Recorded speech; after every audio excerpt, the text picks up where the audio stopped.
혹시 그 노란 봉투법이라고 들어보셨습니까? 노란 봉투법이? 예. 제가 들어는 본 것 같아요. 지금 좀 가물가물 합니다. 죄송합니다. 그 쌍용차 사태 이후에 그 한 분이 노란 봉투에 47,000원을 담아서 잡지사에 보냈습니다. 왜냐하면 쌍용차 손배가 너무 47억 원인가요?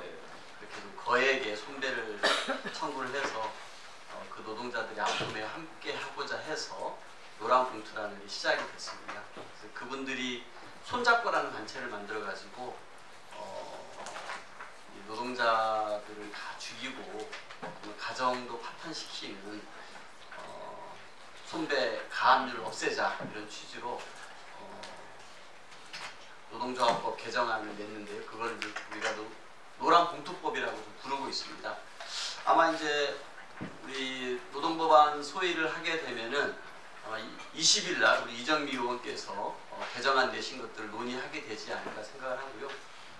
본 의원도 그 손잡고가 만든 그 법안을 함께 발의를 해서 지금 논의를 좀 기다리고 있는 상황입니다.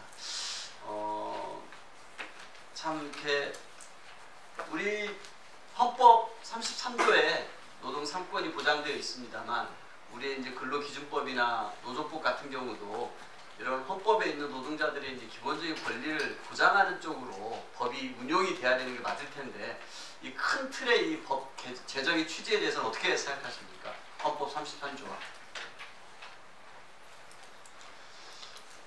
제가 앞서 다른 의원님들 말씀드릴 때 간략하게 설명을 드렸습니다만 저희들이 이제 전반적으로 미래지향적으로 우리 노동시장의 규율을 굳혀나가는데 개별적 노동시장 규율하고 집단적 규율을 크게 나눠볼 수 있다면 지난번 합의는 개별적 쪽에 했습니다. 집단적인 거는 종합적으로 한번 여러 가지 고민을 해서 틀을 마련할 필요가 있다 이렇게 보고 있습니다.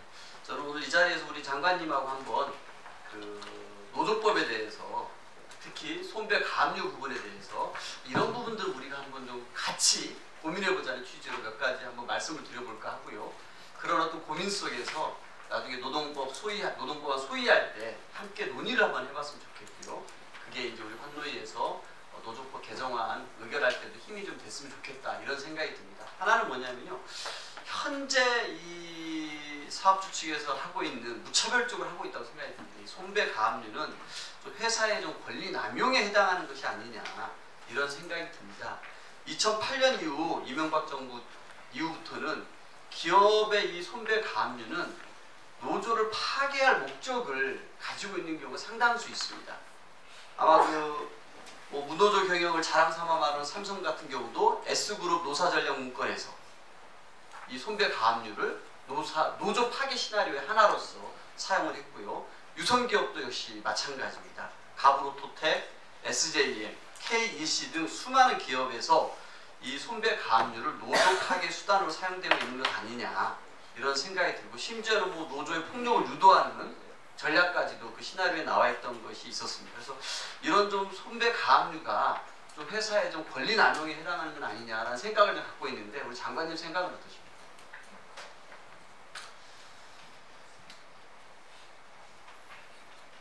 저는 노사관계를 보면서 이제 손배 문제 등등을 보면서 기본적으로 선진국하고 비교해 보면 법을 지키는 노력을 노도사도 좀 더 해야 된다.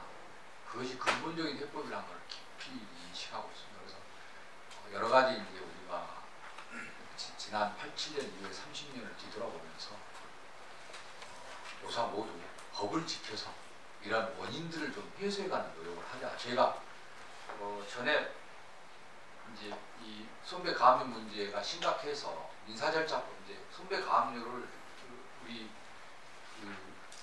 노동운동을 위한 손배 가압류를 어떻게 할 것인가에 대한 그때 당시에 한번 논쟁이 많이 있었습니다. 그런데 기본적으로 불법행위에 대한 손배 가압류 문제에 대한 예외를 둔다는 건 어렵다라고 그때 논쟁이 많이 돼서 그러면 최소한 급여에 감면하는 걸 좀 어느 정도 생계가 유지해야 된다. 그래서 당시에 민사절차법을 고쳐서 급여의 2분의 1이 생계비에 또 제약이 되면 생계비만큼 못하도록 그런 보완도 있었습니다만은 그걸 해가는 과정에 저희가 느꼈던 것은 무엇보다 노사 모두 법을 지켜서 손배 문제가 발생되지 않도록 하는 게 가장 중요하다 이렇게 저는 느끼고 있습니다. 알겠습니다. 현재 좀 민주노총이 집계한 좀 기업의 손배 청구 금액은 한 22개 사업장에 1,600억 정도 됩니다. 그 가압류 금액은 175억 정도고요. 실제 MBC 같은 경우는 손배 가압류를 195억을 청구를 했습니다. 거기 뭐 파업에 참여했던 뭐 노조원들 다 죽으라는 얘기죠. 그런데 대법원은 손해를 인정한 금액은 22억에 불과합니다. 한번 이런 생각을 한번 해봤습니다. 다른 제안을 한번 또 드려볼게요. 이 노동조합 단체 행동의 결과로 조합원 개인에게도 손배를 물리지 않습니까? 네, 그리고 개인이 불법 행위가 있었어요. 예, 신원 보증인에게도 청구를 하는데 이런 부분들에 관해서 노동조합이라는 이 단체 행동이기 때문에 노조에게 손배, 가압류를 하는 것은 충분히 인정할 만하겠습니다. 정당한 이런 부분은 논의를 치더라도요. 이런 부분에 관해서 조합원 개인이나 신원 보증인 개인에게 청구하는 것은 금하는 것에 대해서 우리 장관님께서는 어떻게 생각하십니까? 그게 말씀드린 대로 민사법상 불법 행위에 대한 손배 가압류이기 때문에 저희가 꼭 집행하는 내용을 이거는 되고 안 되고 행정부에서 이렇게 판단하는 건 아니고. 아니, 그러니까 우리가 이제 법을 이제 개정안을 가지고 논의를 할 텐데 이런 문제들에 관해서 법을 개정을 해서 노동조합이라고 하는 집단이 하는 거에 대해서는 손배 가압류 좋다 이겁니다. 그러나 조합원과 개인에게까지 이거 죽음으로 내모는 거고 가정을 파탄시키는 건데 이런 부분들은 금하는 것이 어떻겠느냐 이런 제안을 드려보는 겁니다. 국장이 한번 먼저 설명을 드리도록 하겠습니다. 제가 그 부분에 대해서는 법률식이 좀 짧아서. 알겠습니다. 대법원 이제 판례에서 2006년도 판례에 의해서 일반 조합원에 대해서는 노동조합과 이제 공동 불법 행위를 이제 부과하지 않음을 원칙으로 합니다. 그러니까 노동조합과 그 불법 쟁의 행위를 기획하거나 지도한 간부들을 제외한 일반 조합원에 대해서는 부과하지 않고 다만 그 조합원이 안전이나 이런 시설에 있어서의 주의를 요하는 자리에 있은 경우에 그 자리를 이탈한 경우에는 부과할 수 있는데 원칙적으로 일반 조합원에 대해서는 단순 가담한 일반 조합원에 대해서는 손배 책임을 부과하지 않는 것으로 대부분 보고 있습니다. 네. 우리 정재욱 국장님 말씀 제가 대법 판례도 좀 들었으니까요. 그런 부분들이 우리 노조법 개정안 논의할 때는 개인이나 조합원에게 청구하지 않는 부분들이 좀 전향적으로 논의하면 됐으면 좋겠고요. 또 이제 이렇게 MBC 같은 경우도 손배 가압류 금액이 195억이라고 하지 않았습니까? 굉장히 악의적으로 이 노조를 아예 파괴해버리겠다라는 그런 사측에 저는 의도가 있다고 생각합니다. 대법원이 이제 손해를 인정한 금액이 22억이라고 했었는데요. 이렇게 손배 가압류를 할 때 이 노동조합의 존립을 불가능하게 할 정도의 손해배상을 하는 것에 대해서 제한을 두는 것에 대해서 우리 장관님은 어떻게 생각하십니까?